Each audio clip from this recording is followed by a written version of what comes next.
Hey there, you looking kinda cute. Don't forget to subscribe and check out my other socials for more. Enjoy. Ria's events of the previous night's Halloween party swirled hazily in her memory. A blur of costumes, pounding music, and far too many shots. Ria's mouth felt like sandpaper, her tongue thick and uncooperative. She needed water, desperately. With monumental effort, she pushed herself up, swinging her legs over the side of the bed. The room spun lazily around her as she sat up, and she closed her eyes, waiting for the dizziness to subside. When she opened them again, something caught her eye. A strand of long, silky hair fell across her vision, golden blonde and shimmering in the sunlight. Ria frowned. Her hair was short and dark brown.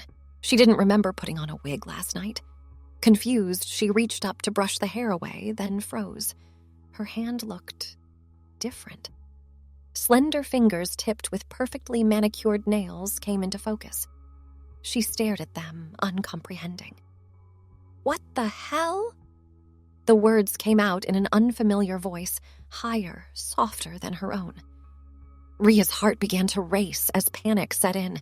She lurched to her feet, stumbling slightly as her center of balance felt off. The oversized t-shirt she wore as pajamas hung differently on her frame, clinging to curves that hadn't been there before. Ria rushed to the full-length mirror on the back of her bedroom door, dreading what she might see but unable to look away. The reflection that greeted her was entirely foreign. A statuesque blonde woman with piercing green eyes and full lips stared back at her, mouth agape in shock. No, this isn't possible," Ria whispered, watching the stranger in the mirror echo her words. She raised a trembling hand to her face, tracing unfamiliar features. High cheekbones, a delicate nose, flawless skin. This couldn't be real. It had to be some kind of elaborate prank or a vivid hallucination brought on by whatever she'd consumed at the party. Ria pinched her arm hard, wincing at the sharp pain. Not a dream, then. She took a deep breath, trying to quell the rising panic threatening to overwhelm her. Think rationally, she told herself. There had to be a logical explanation for this. She paced the room, running her hands through long blonde tresses, mind racing. What was the last thing she remembered from the party?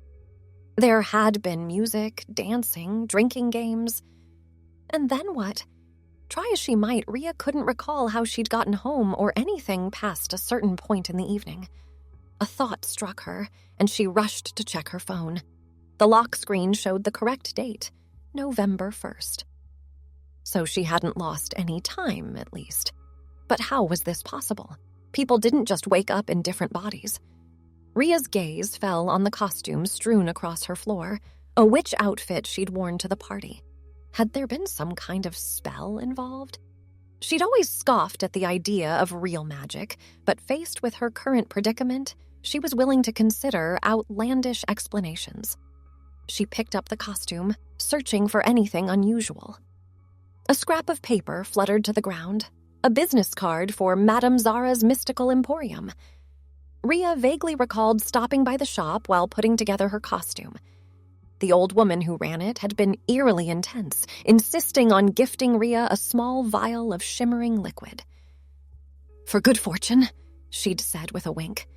"Drink it before the stroke of midnight on All Hallows' Eve, and your deepest desire shall be granted." Ria had laughed it off at the time, tucking the vial into her purse and forgetting about it. But now, had she actually drunk it last night in a drunken haze? She searched her fuzzy memories, trying to recall. There had been a moment just before midnight when she'd stepped outside for some air. The vial had fallen from her purse, and on impulse, she'd decided to drink it. Why not, she'd thought. Maybe it'll grant my wish for a killer hangover cure. Ria groaned, sinking onto the bed. Stupid, she muttered. Of all the inane things to do, drinking a mysterious potion from a creepy magic shop. She should have known better. But wait, the old woman had said it would grant her deepest desire. Ria had never wished to be someone else, had she? She'd always been reasonably content with her appearance. Sure, there were things she might change if given the chance, but nothing so drastic as to warrant a complete transformation, unless a hazy memory surfaced. She'd been talking to her crush, Mark, at the party. He'd been polite but distant, clearly not interested. In a moment of drunken self-pity, she'd thought to herself how much easier things would be if she looked like the kind of girl guys like Mark went for. "Oh no," Rhea groaned. Had that fleeting, alcohol-fueled thought been enough to trigger this change? It seemed absurd, but given the circumstances, she couldn't rule it out. She stood, pacing the room again as she tried to formulate a plan. First things first, she needed to figure out the extent of this transformation. Was it just her appearance that had changed, or was there more to it? Rhea headed to the bathroom, scrutinizing her reflection more closely. The face looking back at her was undeniably beautiful, the kind of effortless, striking beauty that turned heads wherever it went. Her new body was tall and curvaceous. She splashed some water on her face, half expecting the illusion to wash away. But the stranger's reflection remained, mirroring her movements perfectly. Rhea took a deep breath, trying to center herself. Panicking wouldn't solve anything. She needed to approach this logically, step by step. First order of business, getting dressed. She returned to her bedroom, rifling through her closet. Most of her clothes wouldn't fit this new body properly. After some searching, she found a stretchy sundress that would work well enough for now. As she pulled it on, Rhea couldn't help but marvel at how the fabric clung to her body. The woman in the mirror looked like she'd stepped off the pages of a fashion magazine. It was surreal, seeing such a gorgeous creature mirroring her movements. A part of Rhea, a part she wasn't entirely comfortable acknowledging, felt a thrill of excitement. How many times had she daydreamed about what it would be like to be stunningly beautiful? To turn heads wherever she went, to have people hanging on her every word. She pushed the thought aside, focusing on more pressing matters. She needed to get to that magic shop and find out if there was a way to reverse this. But first, she had to make sure no one else knew about her transformation. Rhea checked her phone, relieved to see no missed calls or texts from friends or family. It was Saturday, thankfully, so she didn't have to worry about work. She had time to figure this out without arousing suspicion. She found her purse from the night before, fishing out her wallet and keys. As she did, something small and glass clinked against her fingers. Rhea pulled out the now empty vial, turning it over in her hands. In the light of day, she could see faint, spidery writing etched into the glass. Squinting, she made out the words, "Be careful what you wish for. The price of beauty is steep." A chill ran down Rhea's spine. What exactly had she gotten herself into? She tucked the vial back into her purse, determined to get answers. The drive to Madame Zara's shop was nerve-wracking. Rhea kept glancing in the rearview mirror, still shocked by the unfamiliar face looking back at her. She'd pulled her long hair into a messy bun and donned sunglasses, hoping to avoid drawing too much attention. As she navigated the busy streets, Rhea couldn't help but notice the way people's gazes lingered on her. Men and women alike did double takes as she passed, some openly staring. It was a stark contrast to her usual experience of blending into the background. She found a parking spot a block away from the shop and took a deep breath before stepping out of the car. The short walk to Madame Zara's was an exercise in self-consciousness. Rhea felt exposed, hyper-aware of every glance and whisper that followed in her wake. The little bell above the shop door tinkled as she entered, and Rhea was hit by the familiar scent of incense and herbs. The cluttered interior was exactly as she remembered it, shelves crammed with dusty books, jars of mysterious ingredients, and all manner of mystical knickknacks. "Welcome, child," a raspy voice called from the back of the shop. "I've been expecting you." Madame Zara emerged from behind a beaded curtain, her dark eyes twinkling with amusement. The old woman looked Rhea up and down, a knowing smile playing at her lips. "I see you enjoyed my little gift," she said. "Though perhaps enjoy isn't quite the right word, Rhea pulled off her sunglasses, fixing the shopkeeper with an intense stare. What did you do to me? She demanded. How do I change back? Madame Zara tisked, shaking her head. So quick to reject a gift freely given. Tell me, child, is your new form not everything you secretly desired? Rhea opened her mouth to deny it, then hesitated. She couldn't pretend there wasn't a part of her that was thrilled by this transformation. The power of her new beauty was intoxicating, opening doors she'd never even known existed. That's not the point, she said finally. I didn't ask for this. You can't just go around changing people without their consent. The old woman's eyes flashed. Oh, and did you not consent when you drank the potion? Did I force it down your throat? Rhea flushed, remembering her own reckless actions. I was drunk, she protested weakly. I didn't know what I was doing. Ignorance is no excuse, Madame Zara replied sternly. Magic always comes with a price, child. You wanted beauty and power. Now you must learn to wield them responsibly. But I don't want this responsibility, Rhea argued.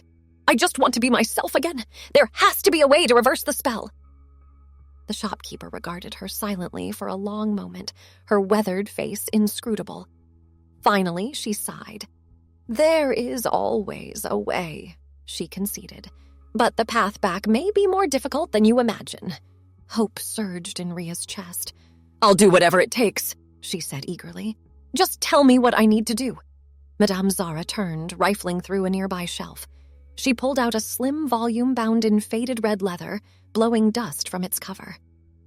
The answer lies within, she said, holding out the book. But be warned, the trials ahead will test not just your determination, but the very essence of who you are. Rhea reached for the book, but the old woman held it back. Are you certain this is what you want? She asked, her gaze boring into Rhea. The gifts you've been given are not to be cast aside lightly. Perhaps if you gave them a chance. For a moment, Rhea hesitated. She thought of the admiring glances, the surge of confidence she'd felt. What would it be like to live in this body, to experience the world as this beautiful, powerful woman? But then she thought of her friends, her family, the life she'd built as herself. She couldn't give that up, no matter how tempting the alternative might be. I'm sure, she said firmly. I want to be myself again. Madame Zara nodded, a hint of sadness in her eyes. Very well, she said, handing over the book. Your journey begins here. Read carefully and remember, things are not always as they seem. Rhea clutched the book to her chest, hope and trepidation warring within her. Thank you, she said. I won't forget this. As she turned to leave, the old woman's voice stopped her. One last piece of advice, child, she said. The magic that transformed you drew upon your deepest desires. Before you undo it, be very sure you understand what those desires truly are. With those cryptic words ringing in her ears, Rhea left the shop. The weight of the book in her hands felt like a lifeline, a promise of returning to normalcy.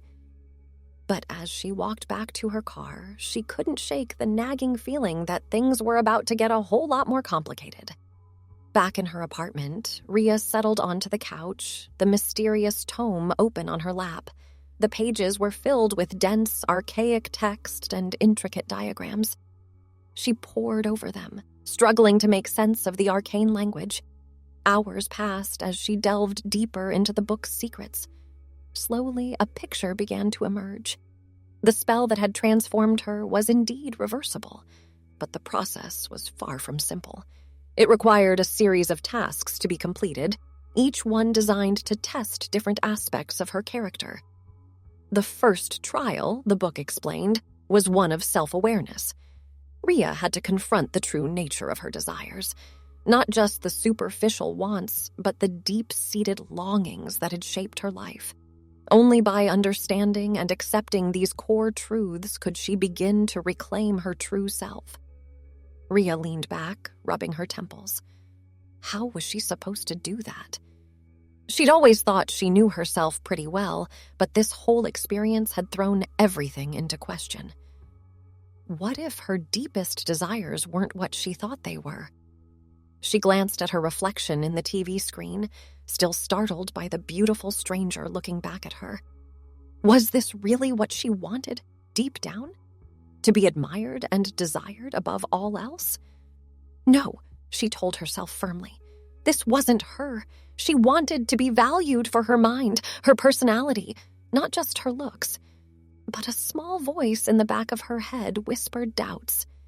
Hadn't she always envied the effortless confidence of beautiful women? The doors that opened for them, the opportunities that seemed to fall into their laps? Rhea shook her head, trying to clear away the conflicting thoughts. She needed to focus on the task at hand.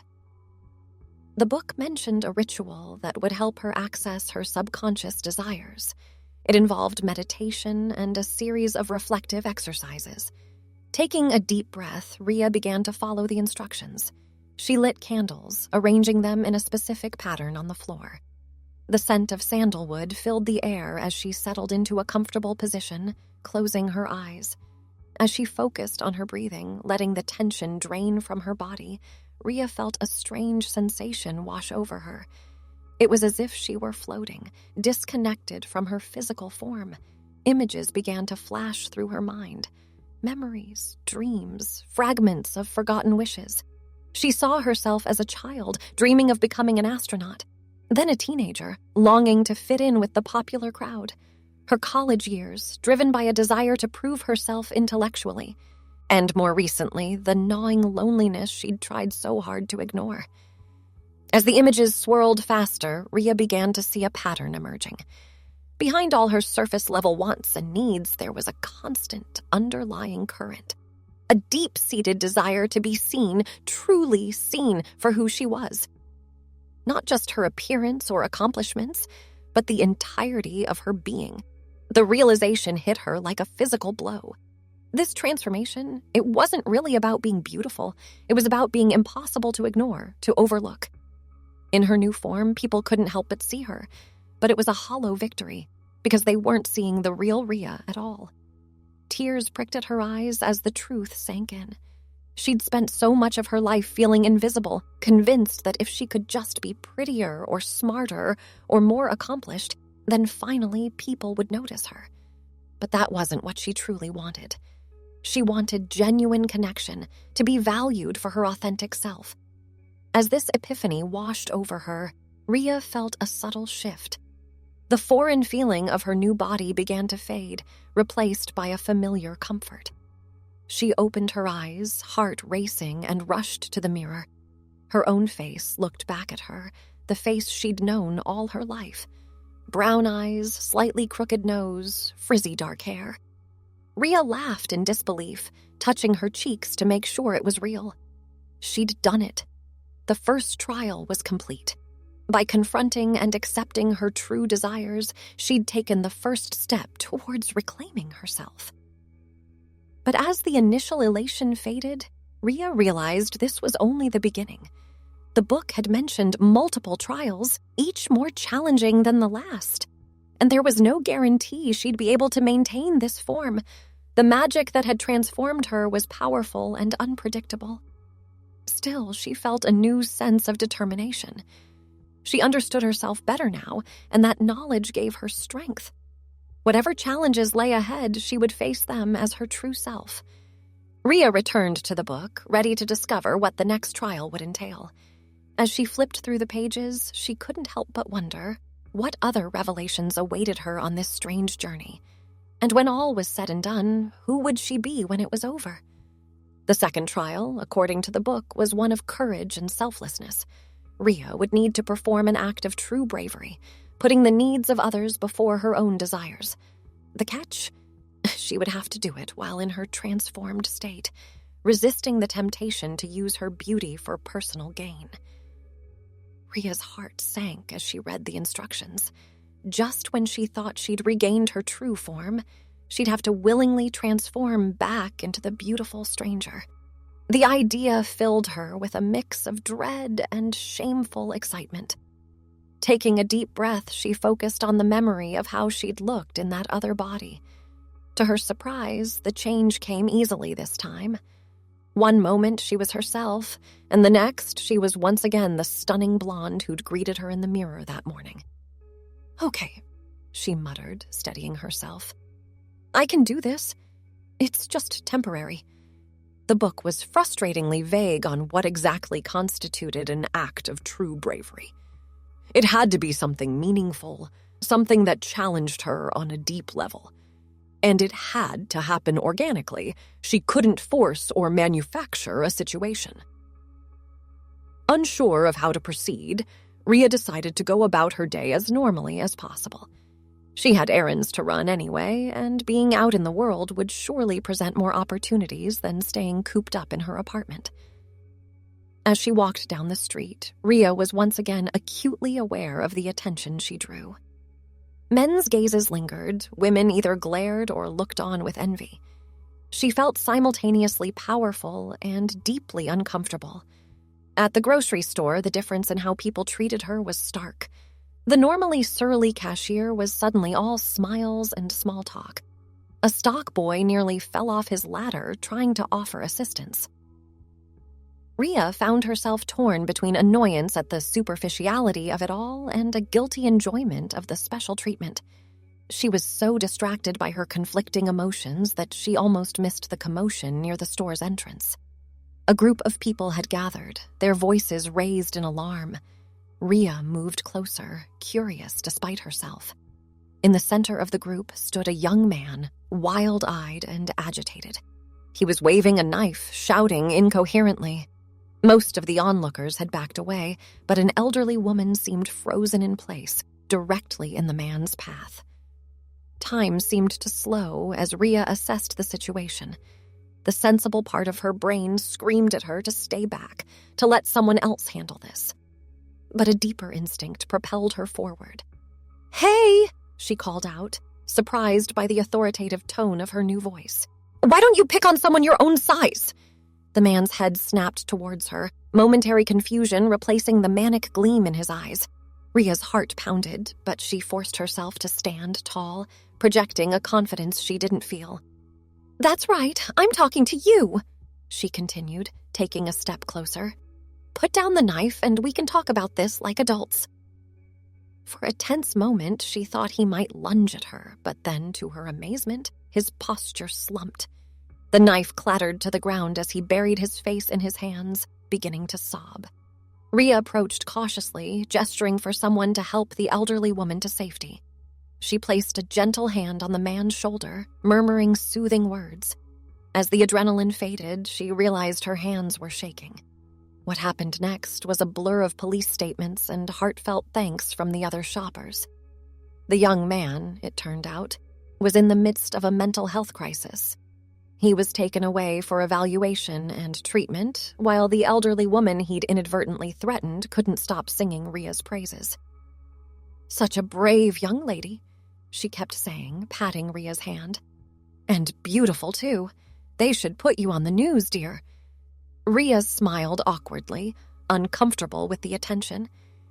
She'd acted on instinct, not out of a desire for recognition. And while she was glad things had turned out okay, she couldn't help but wonder. Would she have been so quick to intervene if she'd been in her normal body?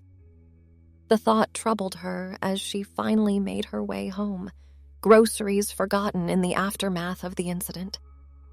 She'd faced danger, yes, but had it really been an act of true courage?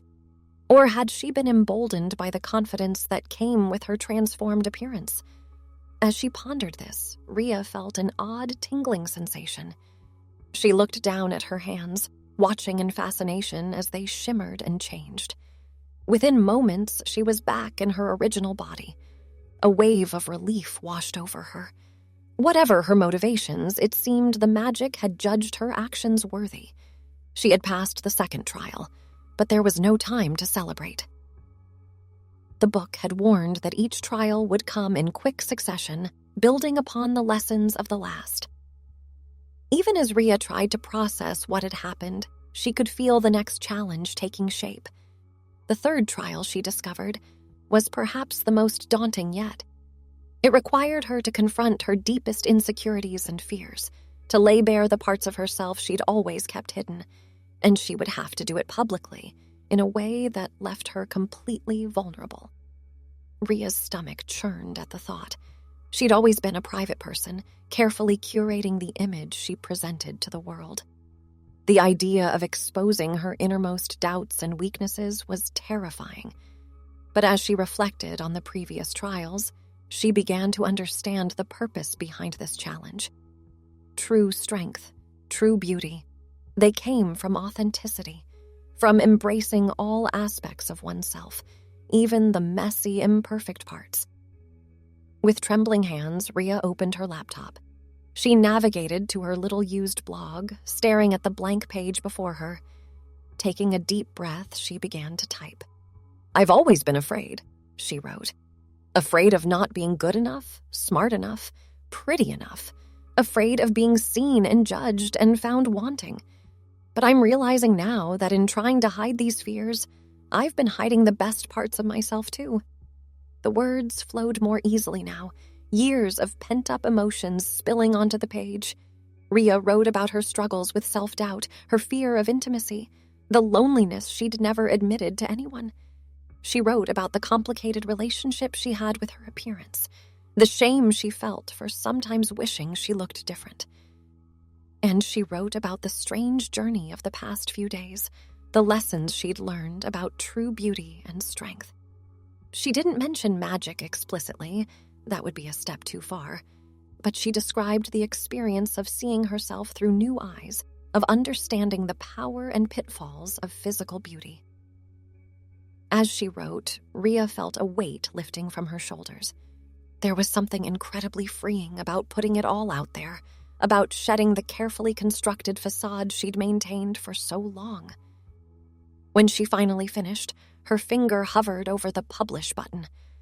This was it, the moment of truth. Once she shared this, there was no taking it back. Everyone who read it would see her, truly see her, in all her imperfect glory. Ria closed her eyes, took a deep breath, and clicked. For a long moment, nothing happened. Then, slowly, she began to feel a warmth spreading through her body. It wasn't the jarring transformation she'd experienced before, but a gentle, comforting change. When she opened her eyes and looked in the mirror, she saw herself. But it was as if a veil had been lifted. Her features seemed clearer somehow, more vibrant. Her eyes sparkled with a new confidence. She understood then that this was her truest form, not the idealized beauty she'd briefly inhabited, nor the self she'd always tried to hide. This was Ria in all her complex, flawed, beautiful humanity. As this realization sank in, Ria felt the last vestiges of the spell dissolving. The magic that had turned her world upside down was fading, its purpose fulfilled. She had learned what it needed to teach her. Thanks for watching. Don't forget to check out my other socials if you want more wonderful content, early access, behind the scenes, and more. All links down below.